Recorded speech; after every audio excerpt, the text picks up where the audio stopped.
Célia, filha caçula de Ovídio Lúcio, se converteu ao cristianismo quando ela conheceu Ciro. Estava a família dela em embarcações em um lago, em um rio, quando ela se desequilibrou e caiu na água.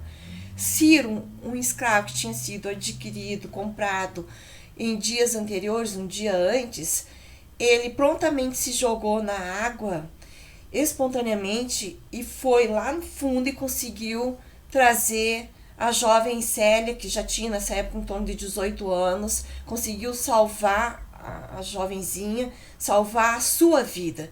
E em gratidão, Ovídio Lúcio concedeu para Ciro a liberdade. Durante um ano, Ciro e Célia se reuniam todas as tardes em conferência, confabulações, conversações, trocando ideias, e ele foi cada vez mais ensinando a ela, passando para ela, transmitindo a palavra de Jesus, os ensinamentos de Jesus, todo o evangelho conforme Jesus pregou quando aqui esteve no planeta Terra.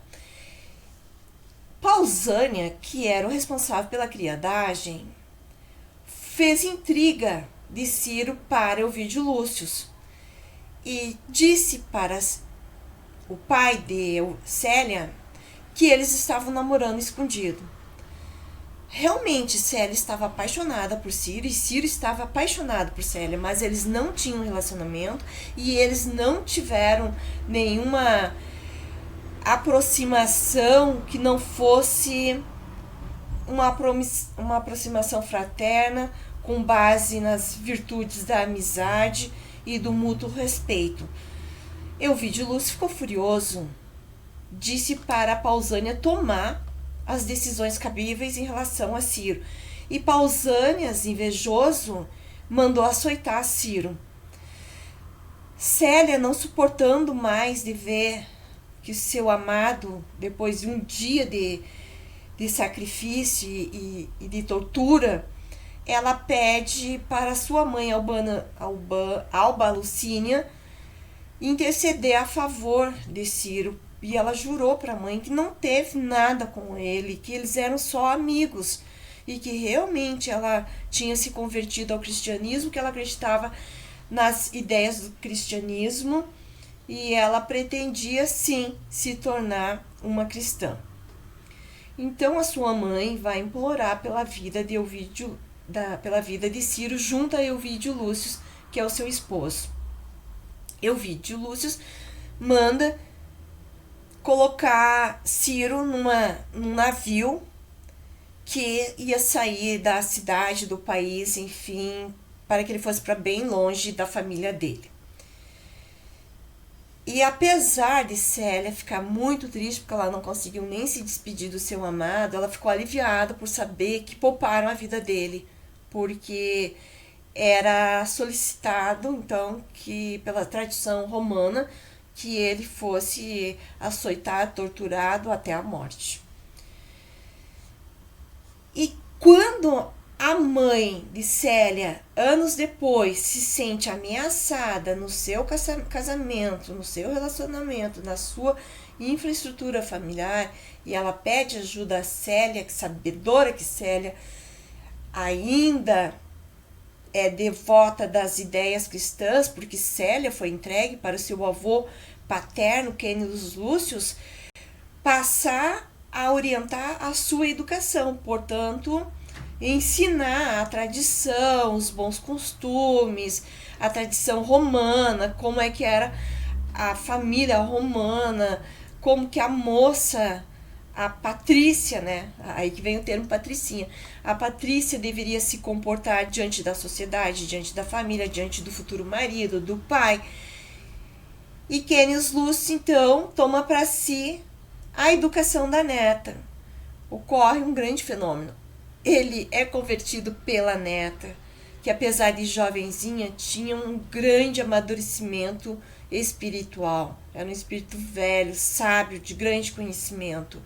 E ela converte o seu avô ao cristianismo. E o seu avô, então, passa a lhe apoiar nas suas ideias, nas suas novas ideias. E quando Célia vai com a amiga da sua mãe, a Túlia Sevina, buscar ajuda daquele grupo cristão que se reunia de forma clandestina, com receio de represálias, o grande palestrante não estava presente, ele foi substituído. E quem o substituiu, para surpresa delas, era um novo escravo que também tinha conquistado a sua liberdade através de uma concessão que Ovidio Lúcio fez, porque esse escravo foi concedido como um presente pelo seu genro Caio Fabricius, que lhe trouxe um escravo israelita muito sábio, muito culto, conhecedor de toda a tradição romana e de várias culturas, porque morou em alguns lugares e foi criado por pessoas diferentes da sua origem. Então, esses ex-escravos ganhou a liberdade, mas assim mesmo ele continuou educando a filha, a Célia, a filha de Ovidio Lúcio. Entretanto, nesse dia, ele era o palestrante, porque apesar dele dar aula particular, ele trabalhar 8 horas na residência, no palácio, né? Às vezes eu falo castelo, mas eu me confundo, na verdade, palácio. No palácio dos Lúcios, né? Tanto do Lúcius pai quanto do Lúcius avô, à noite ele dava aulas particulares e 2 vezes por semana ele se reunia com esse grupo de irmãos da fé. E neste momento, quando ele tira o seu capuz e uma tocha clareia a sua face, elas perceberam que era ele, né? Uma pessoa que nunca tinha se revelado até então, ao contrário de Ciro, que tinha erguido a bandeira do cristianismo. Nestório, que era esse escravo sábio, inteligente, culto, que tinha em torno dos seus 45 anos, enquanto que Ciro tinha em torno dos seus 20 a 22 anos. Nestório, então, estava lá palestrando e Célia vai ao encontro dele no mesmo instante, após as palestras, no encerramento, que sai do meio de um grupo de jovens, um jovem forte, alegre, sorridente, musculoso, e se aproxima deles, ansioso, feliz, abrindo os braços, chamando: Célia, Célia, é meu pai, é meu pai. Ou seja, era Ciro, que estava de volta, o seu amado, e que identificou, reconheceu o seu pai, que era o Nestório, que também foi um escravo e que conquistou a liberdade através da mesma família, do mesmo tutor, Ovidio Lúcio.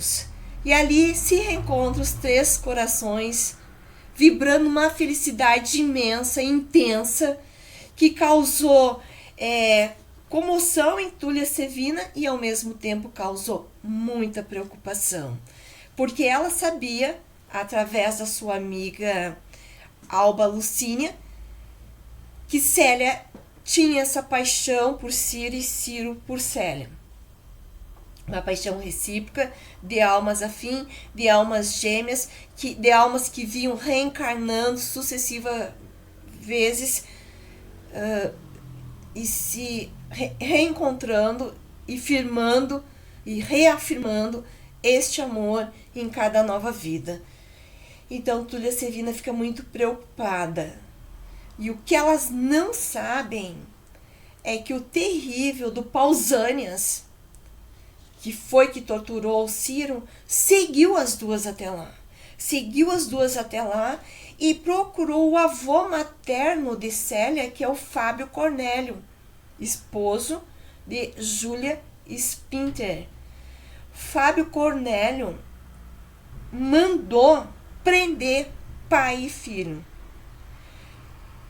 Nestório e Ciro foram presos. E Nestório e Ciro, após a sua prisão, foram levados para o circo, para a galera, para saciar a sede de sangue da massa romana daquele período.